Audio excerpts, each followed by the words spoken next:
क्या आप भी बड़े टाइम से रिलेशनशिप में आना चाह रहे हैं बट आपको रिलेशनशिप मिल नहीं रहा, या फिर आपके साथ ऐसा हो रहा है कि आप रिलेशनशिप में तो आ गए but now the relationship has turn a little bit aggressive. तो ये सारी चीज़ें, ये सारी आउटकम ऑफ अ रिलेशनशिप हम चेक कर सकते हैं आपके कुंडली के थ्रू। आज बिना ज़्यादा ज्योतिष के नॉलेज के बड़े ही सिंपल तरीके से मैं आपको समझाऊंगा और आप अपने चार्ट में खुद चेक कर पाएंगे। अगर आप किसी रिलेशनशिप में आते हैं या मैरिज में आते हैं तो उसका रिजल्ट क्या होगा, क्या आप एक्सपेक्ट कर सकते हैं आउट ऑफ इट। नमस्ते एंड वेलकम टू श्री मक्कल। आज आउटकम ऑफ अ रिलेशनशिप के बारे में बात करते हैं। देखिए, इसके लिए सबसे पहले आपने करना क्या है, आपको आपकी कुंडली ओपन करनी है। कुंडली में देखिए, चाहे वो लड़का हो या लड़की हो, सबसे इम्पॉर्टेंट ग्रह जो मैरिज के लिए वो शुक्र ही होगा। तो आपने चेक करना है कि आपका शुक्र अब कहाँ पर है।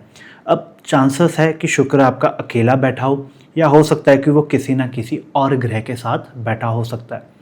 अब इन कंडीशन में अप्लाई होगा, हम चेक करेंगे वन बाय वन कि वो क्या रिज़ल्ट देगा।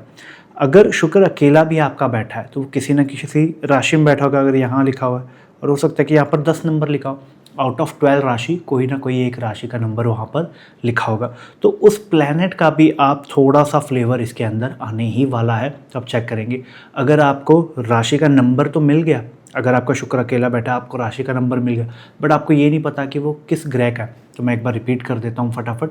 1 और 8 लिखा हुआ है तो वो मंगल की राशि है। 2 और 7 लिखा है तो वो शुक्र की खुद की राशि है। 3 और 6 लिखा हुआ है तो यहाँ पर बुध ग्रह की राशि है। 4 चंद्रमा, 5 सूर्य, 9 या 12 लिखा हुआ है तो गुरु ग्रह की राशि है। 10 और 11 लिखा है तो शनि ग्रह की वो राशि है। तो अगर वो 10 में है तो यहाँ पर कहीं ना कहीं वीनस और सैटर्न का रिजल्ट कंबाइंड यहाँ पर आएगा, कहीं ना कहीं वो फ्लेवर उसके अंदर ऐड होगा। अब आगे चल के समझते हैं कि इसका रिजल्ट क्या आएगा।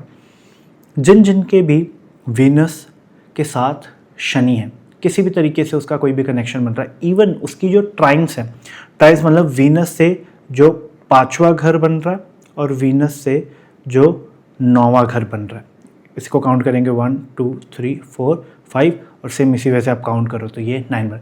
अगर वहाँ पर भी अगर अकेला बैठा और यहाँ पर भी शनि आ जाए तो कहीं ना कहीं ये रिजल्ट देने का वो बाध्य हो जाता है।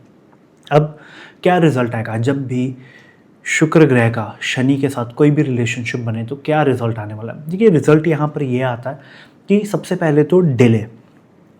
ये वो लोग होते हैं जो रिलेशनशिप ढूंढ रहे होते हैं और बहुत समय से they are ready for a relationship, बस इनको रिलेशनशिप मिलता नहीं है, इन्हें वो पार्टनर नहीं मिल रहा जो ये सर्च कर रहे हैं।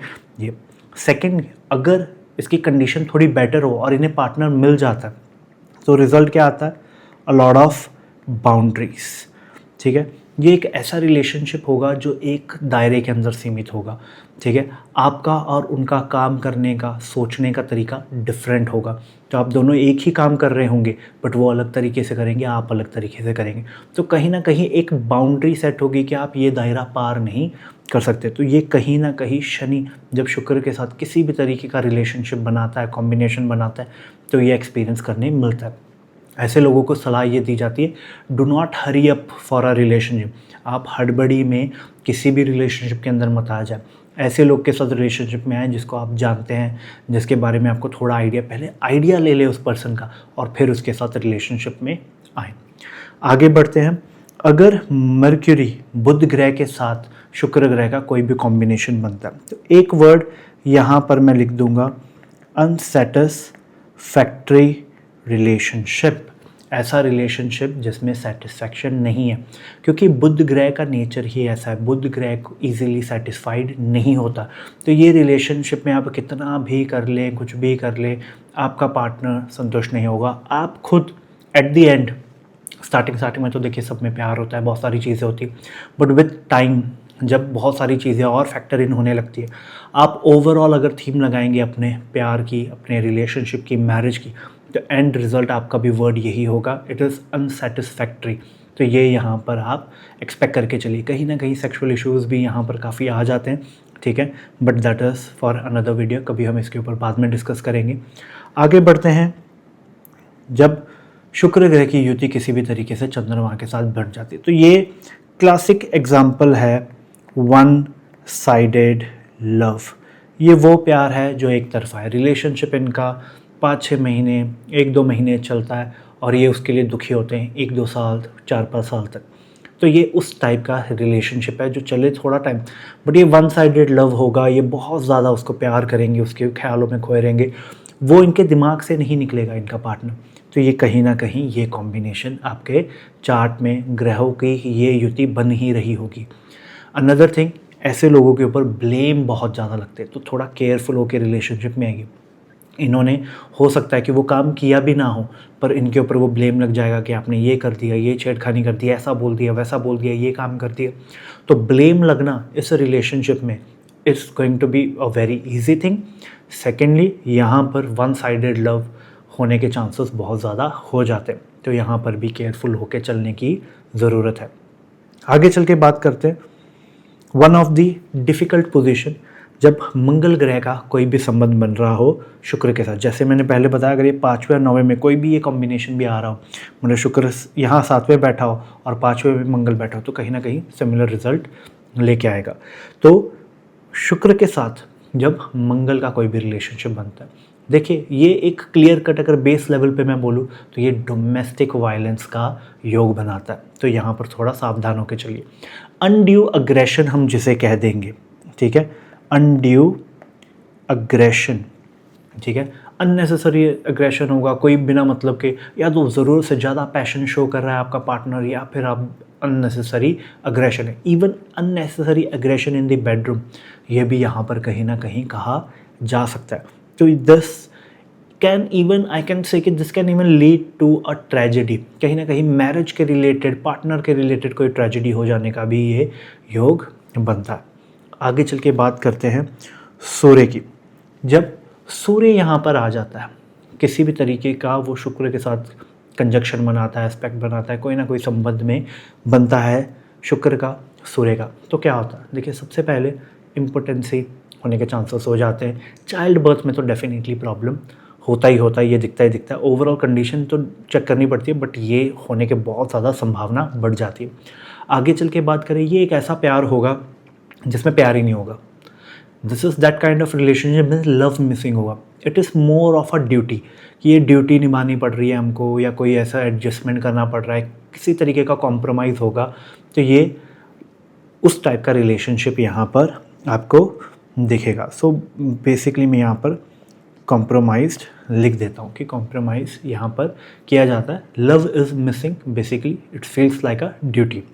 आगे चल के बात करते हैं राहु की। इसके लिए मैं एक वर्ड बोलूँगा, बेसलेस रिलेशनशिप। ये एक बेबुनियाद रिलेशनशिप है, इसका कोई बेस नहीं है, इसकी कोई स्टेबिलिटी नहीं है।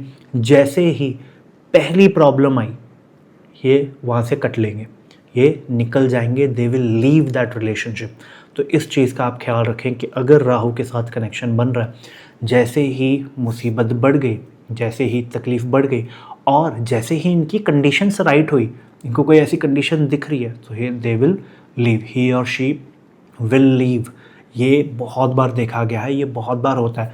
रेयरली ही कोई यहाँ पर प्रोटेक्शन मिल जाती है, कोई पॉजिटिव एस्पेक्ट आ जाता है, या फिर नक्षत्र अच्छा बैठ जाता है, तो ये बचाव हो जाए। नहीं तो जैसे कंडीशंस राइट होंगी, they will leave that relationship. ये तो आगे बढ़ के बात करते हैं, जब केतु की किसी भी तरीके के साथ शुक्र ग्रह के साथ रिलेशनशिप बन जाए। अब यहाँ पर होता क्या है, बेसिकली मैं वर्ड यहाँ पर यूज़ करता हूँ, अनवर्दी लव। ये बेचारों के ऊपर एक हिसाब का तरस ही आता है, बिकॉज ये बहुत एफर्ट डालेंगे, but for the unworthy person. इन्होंने इतना एफर्ट डाला है, इतना कुछ किया है, बट वो जो सामने वाला पर्सन है वो उस प्यार के काबिल ही नहीं है। That person is unworthy. तो इस चीज़ का यहाँ पर ख्याल रखना बहुत ज़रूरी हो जाता है कि केतु वाले का जो लव होगा, रिलेशनशिप होगा, वो कहीं ना कहीं एफर्ट डाल रहे हैं गलत इंसान के लिए। तो ये शुक्र का अगर अलग अलग ग्रहों के साथ संबंध बने तो रिलेशनशिप इस तरीके का निकल के आएगा। अब आपको एक अच्छा आइडिया लग गया, आप कमेंट सेक्शन में भी बताइए कि आप कितना ट्रू फील कर रहे हैं, बिकॉज जितनों के साथ भी मैंने चेक किया, ये हमेशा एक्यूरेट रिजल्ट दिया था। एट टू सम और अनदर डिग्री ये मैच होता ही होता है।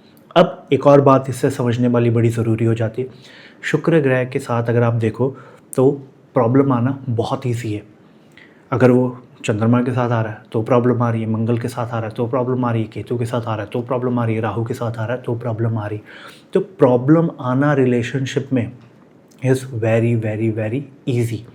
इसका फिर ऑब्जर्वेशन या इसका मैं आउटकम क्या बोलूँ कि क्या होता है, तो यहाँ पर मैच मेकिंग बहुत इंपॉर्टेंट है। एक अच्छा एस्ट्रोलॉजर जो सिर्फ गुण मैचिंग करके ही ना आपको बताए, लगन की मैचिंग करे, दशकुट सिस्टम की मैचिंग करे, प्रॉपर नाड़ी चेक करे, एवरी सिस्टम 5 to 6 लेवल पे चेक करे, मांगलिक नॉन मांगलिक चेक करे।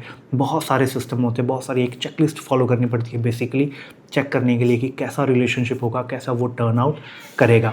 तो ये चेक करना बहुत ही ज़्यादा ज़रूरी हो जाता है। कहीं ना कहीं और भी सिस्टम होते हैं जिसके तरीके से चेक किया जा सकता है कि आपका रिलेशनशिप धर्म बेस्ड रिलेशनशिप है, अर्थ बेस्ड रिलेशनशिप है, काम बेस्ड रिलेशनशिप है या मोक्ष बेस्ड रिलेशनशिप है। इसके ऊपर भी मैं सेपरेटली कभी वीडियो बना दूंगा। अगर आपको चाहिए आप कमेंट सेक्शन में मेंशन करिए, I definitely make a video on it. आज की वीडियो के लिए इतना ही। प्लीज़ लाइक करें, शेयर करें, सब्सक्राइब करें, ज़्यादा से ज़्यादा लोगों तक शेयर करें ताकि they know what to expect. वो पहले से रेडी हो। अच्छा है तो रेडी हो जाइए, बुरा है तो रेडी हो जाइए। आपके ग्रह बैठे ये कर्म है, आपको काटना ही पड़ेगा। अगर आप अवेयर हैं तो बहुत ईजिली आप इसको हैंडल कर सकते हो सिचुएशन को। यहाँ पर सारे के सारे प्लैनेट्स मैंने कवर कर दिए। आई थिंक एक प्लैनेट जो यहाँ पर रह गया वो गुरु ग्रह का रह गया। अगर शुक्र और गुरु की हम बात करें तो वो भी मैं कवर कर जाता हूँ यहीं पर ही। यहाँ पर आपको रिलेशनशिप में सीखने को बहुत मिलेगा। You are going to learn a lot in this relationship, but इसके फाइनलाइज होने के चांसेस वो बहुत ही ज़्यादा कम है। तो आप सीखेंगे, वो आपको मैनिपुलेट करेंगे, आपके साथ बहुत सारी चीज़ें करेंगे एंड यू विल अंडरस्टैंड कि ये इसने मुझे इस वे से रिएक्ट करना है, मुझे क्या करना है, ताकि जो नेक्स्ट रिलेशनशिप होगा उसके लिए आप प्रिपेयर्ड होंगे। बट इसके chances to materialize into marriage इस रिलेशनशिप के वो बहुत ज़्यादा कम होते हैं। आई होप कि I have covered everything. In case आपको कुछ नहीं समझ आया प्लीज़ कमेंट सेक्शन में मेंशन करिए। Like share and subscribe. I will come up with another video. Till then, नमस्ते।